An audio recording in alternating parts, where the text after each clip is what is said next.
Hello everyone, welcome back to my channel. So in the last video we have discussed about the process of transformation. Now in this video we are discussing about the process of transduction. So horizontal gene transfer के बारे में हमने पढ़ा था जिसके अंदर 3 modes होते हैं, यानी एक बैक्टीरिया दूसरे बैक्टीरिया के अंदर ट्रांसफर कर देता है डीएनए को, ठीक है, जेनेटिक मटेरियल को। तो उसके 3 प्रोसीजर होते हैं, एक होता है ट्रांसफॉर्मेशन, एक होता है ट्रांसडक्शन और तीसरा होता है जिसे बोला जाता है कॉन्जुगेशन। तो हमने ऑलरेडी ट्रांसफॉर्मेशन के बारे में डिस्कस कर लिया है, आज हम ट्रांसडक्शन डिस्कस करने वाले हैं। ट्रांसडक्शन होता क्या है? ट्रांसडक्शन एक ऐसी प्रोसेस है जिसके अंदर बैक्टीरियोफाज वेक्टर की तरह एक्ट करते हैं। वेक्टर की तरह एक्ट करने का मतलब क्या होता है कि जो बैक्टीरियोफाज है वो एक बैक्टीरिया का डीएनए दूसरे बैक्टीरिया तक पहुंचाने में हेल्प करते हैं।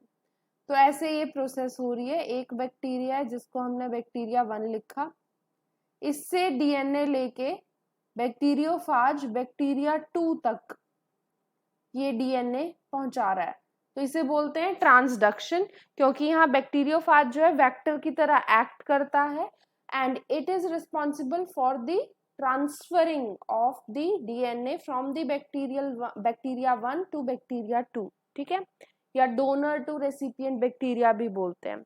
इसके बारे में सबसे पहले बताया था साइंटिस्ट ने, जिन्हें बोलते हैं Lederberg and Zinder. Lederberg and Zinder. So these two scientists discovered transduction in 1951 using the bacteria which is Salmonella typhimurium. Salmonella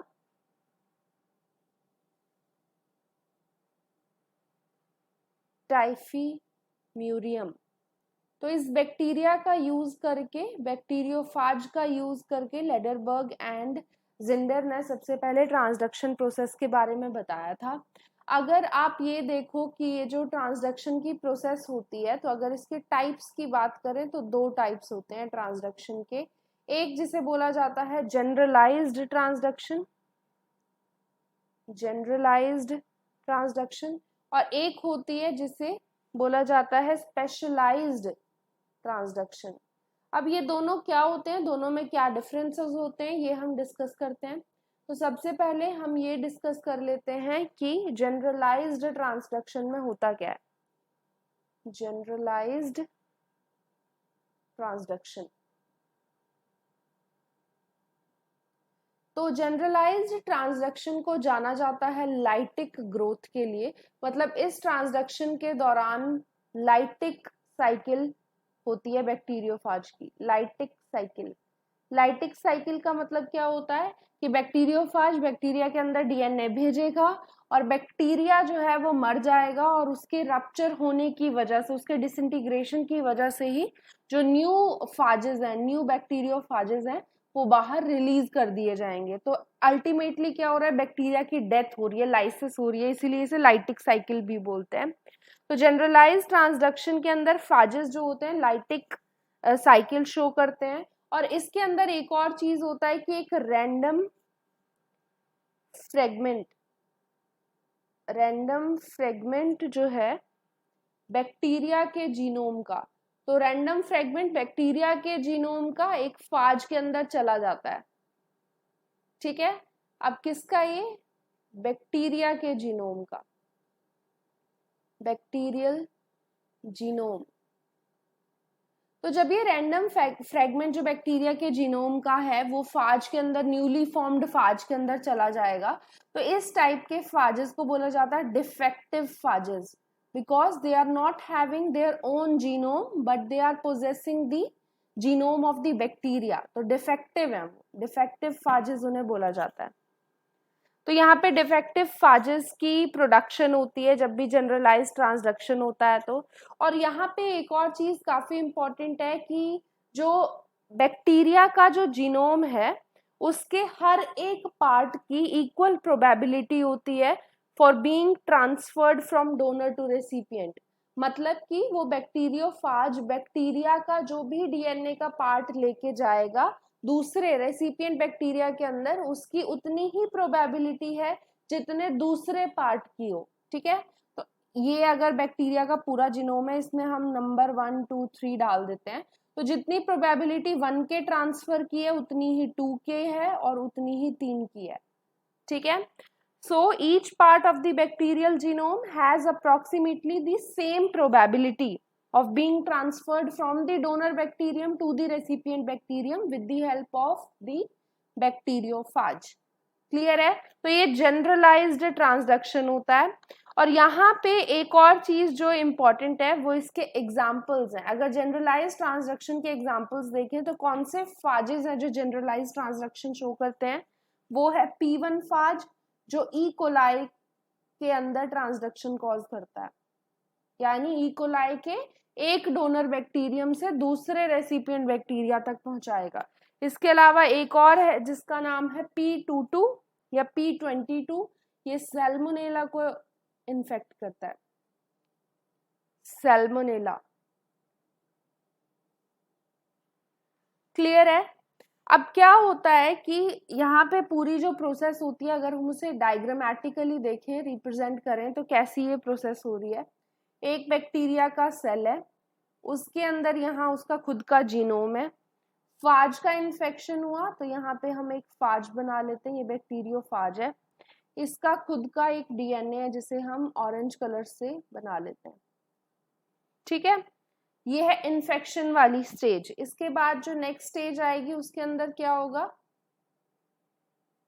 ये बैक्टीरिया है, ये डोनर बैक्टीरिया की हम बात कर रहे हैं, ये फाज का हेड था, उसकी नेक थी, टेल थी, ठीक है।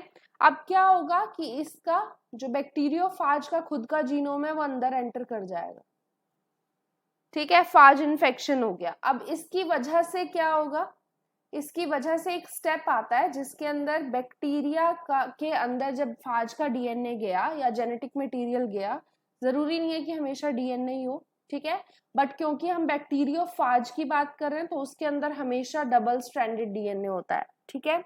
तो यहाँ पे जो हम ये ड्रॉ कर रहे हैं ये डबल स्ट्रैंडेड डीएनए ही ड्रॉ कर रहे हैं। अब क्या होता है कि जैसे ही बैक्टीरियोफाज का डीएनए अंदर चला गया है, उसने होस्ट को इन्फेक्ट कर दिया, यानी बैक्टीरिया को इन्फेक्ट कर दिया है, तो जो बैक्टीरिया का डीएनए है, यानी ये वाला जो डीएनए है या होस्ट का जो डीएनए है, ये इसकी डिस्ट्रक्शन हो जाएगी, टूट जाएगा इनटू वेरियस फ्रेगमेंट्स, ठीक है। एक्चुअल में ये डबल स्ट्रैंडेड होता है, मैंने यहाँ सिंगल स्ट्रैंडेड बनाया है, बट ये डबल स्ट्रैंडेड है एक्चुअल में, ठीक है। तो इसीलिए इसके ऐसे बहुत सारे डबल स्ट्रैंडेड फ्रेगमेंट्स बन गए। और इसी के दौरान क्या हुआ कि बैक्टीरियोफाज का डीएनए जो है वो भी रेप्लिकेट करता गया, तो उसकी भी काफी कॉपीज बन गई, ठीक है। तो यहाँ क्या हो रहा है, destruction of the host DNA and the synthesis of phage DNA, ठीक है।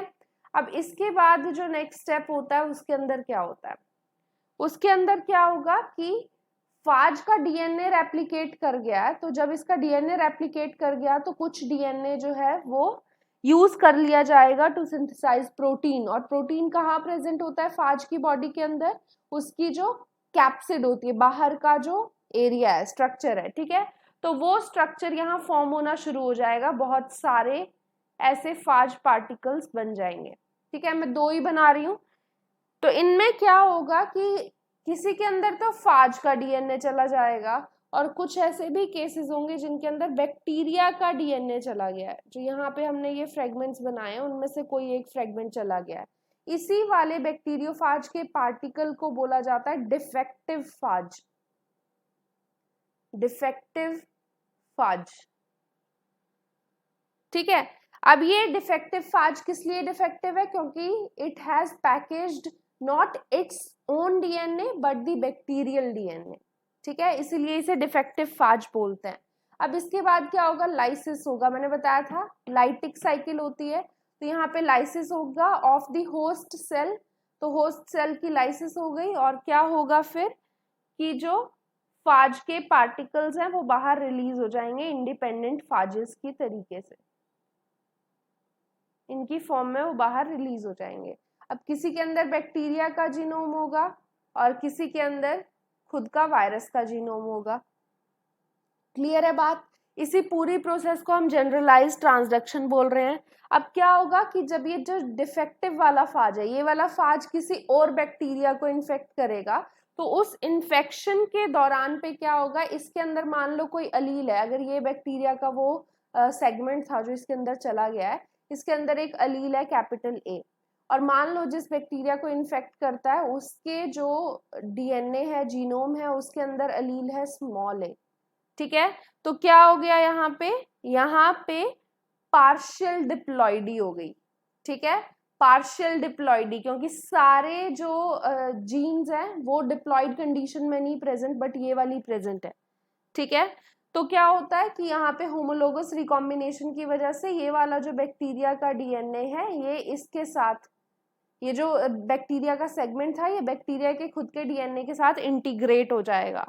सो there would be integration of the bacterial DNA into the recipient chromosome. ठीक है, रेसिपिएंट बैक्टीरिया के क्रोमोसोम के साथ वो इंटीग्रेशन उसका हो जाएगा।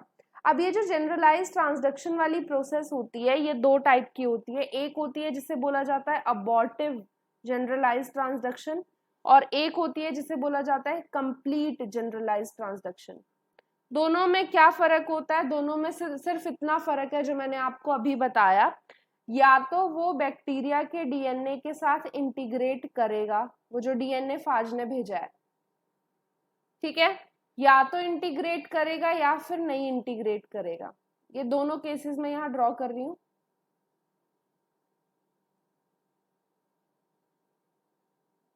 ठीक है, तो आप यहाँ देख सकते हो कि अगर वो जो फाज का डीएनए, जो फाज ने ट्रांसफर करा है, अगर वो होस्ट के डीएनए के साथ इंटीग्रेट नहीं करता तो उसे अबॉर्टिव ट्रांसडक्शन बोलते हैं। अबॉर्टिव ट्रांसडक्शन। अगर वो इंटीग्रेट कर जाता है तो उसे कंप्लीट ट्रांसडक्शन बोलते हैं। ठीक है, अबॉर्टिव वाली अगर होगी तो ये वाला है जनरलाइज्ड वाला केस जो नॉर्मली होता है। ठीक है, अगर कंप्लीट वाले का आप एग्जांपल देखो तो ये स्पेशलाइज्ड ट्रांसडक्शन की तरह ट्रीट किया जा सकता है, क्योंकि यहाँ पे इंटीग्रेशन हो गई है। क्लियर है कि आई होप कि आपको ये जनरलाइज्ड ट्रांसडक्शन वाला टॉपिक समझ आ गया हो। अब हम डिस्कस करते हैं स्पेशलाइज्ड ट्रांसडक्शन के बारे में। Specialised transduction. अब ये जो स्पेशलाइज्ड ट्रांसडक्शन होता है, ये बहुत सारे वेज में जनरलाइज्ड ट्रांसडक्शन से अलग है। किस लिए अलग है? एक तो सबसे पहली चीज कि ये टेम्परेट फाजेस कॉज करते हैं। टेम्परेट फाजेस। टेम्परेट फाजेस कौन से होते हैं? जो कि लाइसोजेनिक साइकिल शो करते हैं। लाइसोजेनिक साइकिल का मतलब क्या है कि जो बैक्टीरियोफाज ने डीएनए दिया होस्ट को, वो होस्ट के डीएनए के साथ इंटीग्रेट हो जाता है।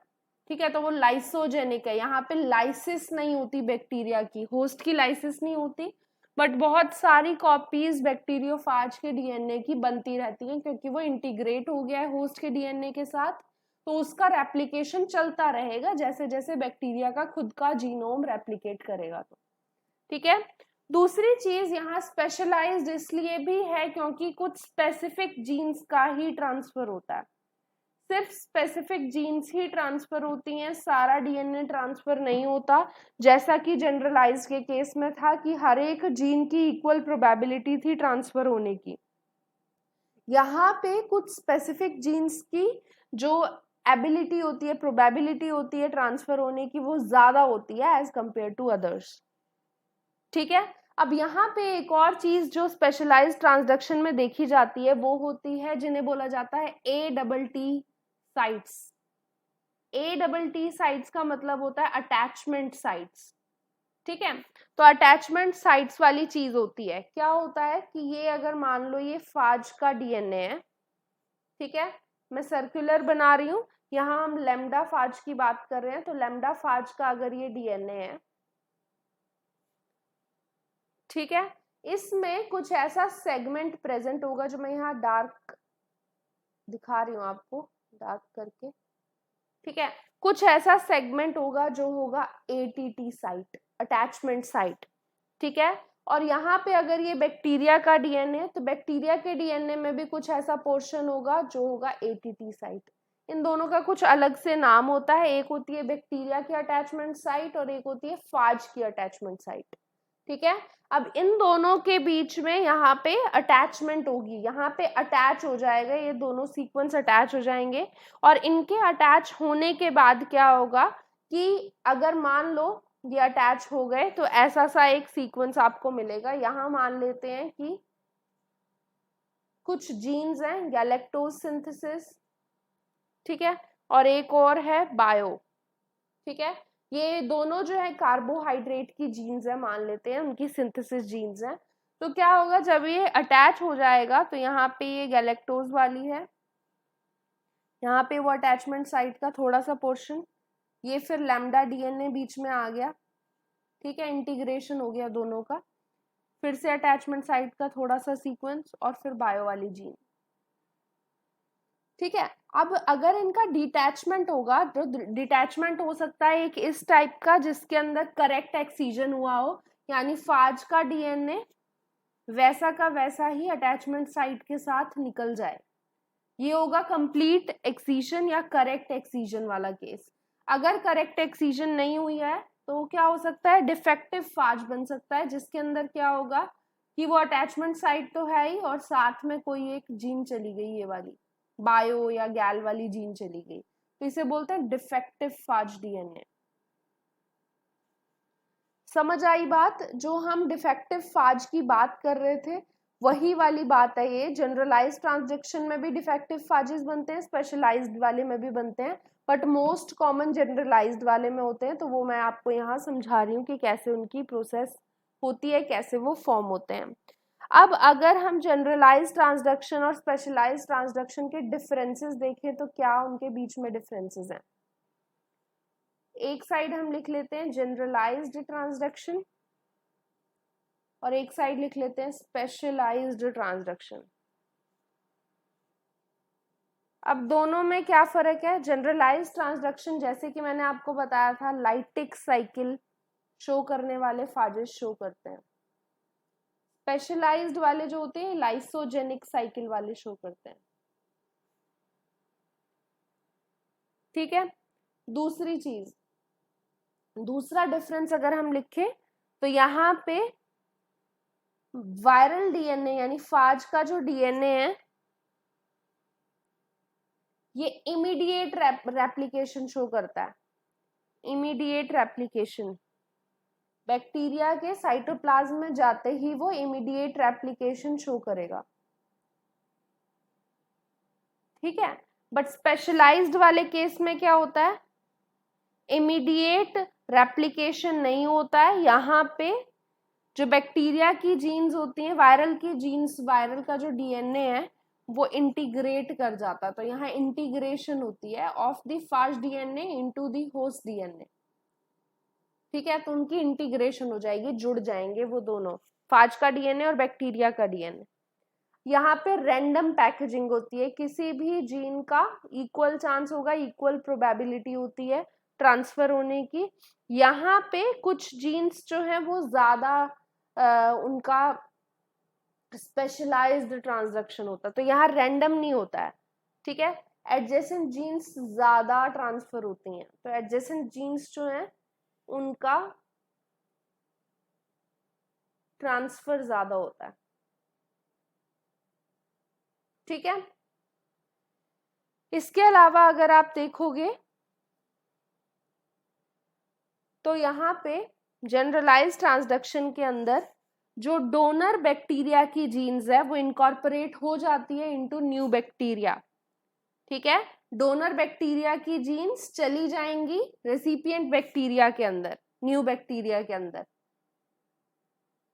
तो डोनर बैक्टीरिया की जीन्स जो है वो रेसिपिएंट बैक्टीरिया के अंदर चली जाएंगी और उनका इनकॉर्पोरेशन हो जाएगा।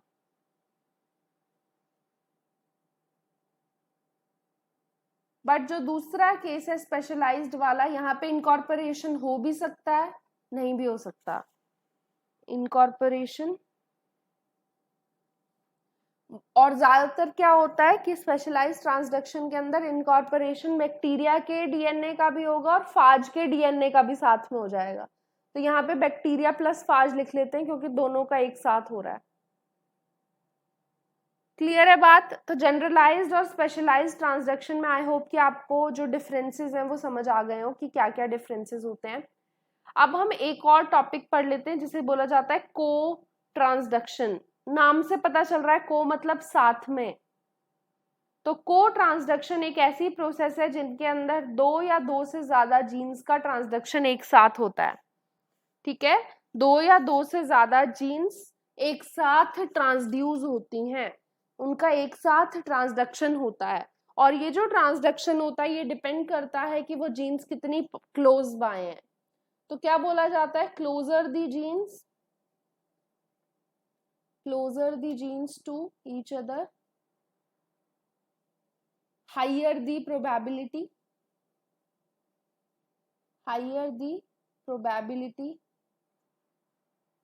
of co-transduction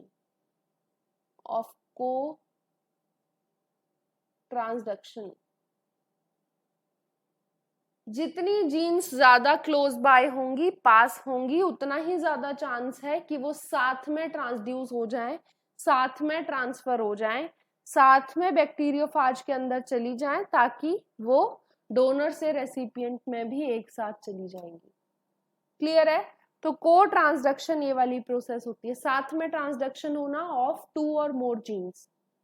ठीक है, आई होप कि आपको ट्रांसडक्शन वाला टॉपिक क्लियर हो गया हो। आगे आने वाली वीडियो में हम कॉन्जुगेशन के बारे में पढ़ेंगे। कॉन्जुगेशन में F positive, F negative, HFR strains, ये कौन से स्ट्रेन्स होते हैं और कैसे ये ट्रांसमिट करते हैं अपने डीएनए को एक बैक्टीरिया से दूसरे बैक्टीरिया में, ये चीज हम डिस्कस करेंगे।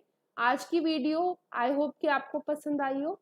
अगर पसंद आई हो तो प्लीज मुझे कमेंट्स सेक्शन में लिख के जरूर बताना। Thanks a lot.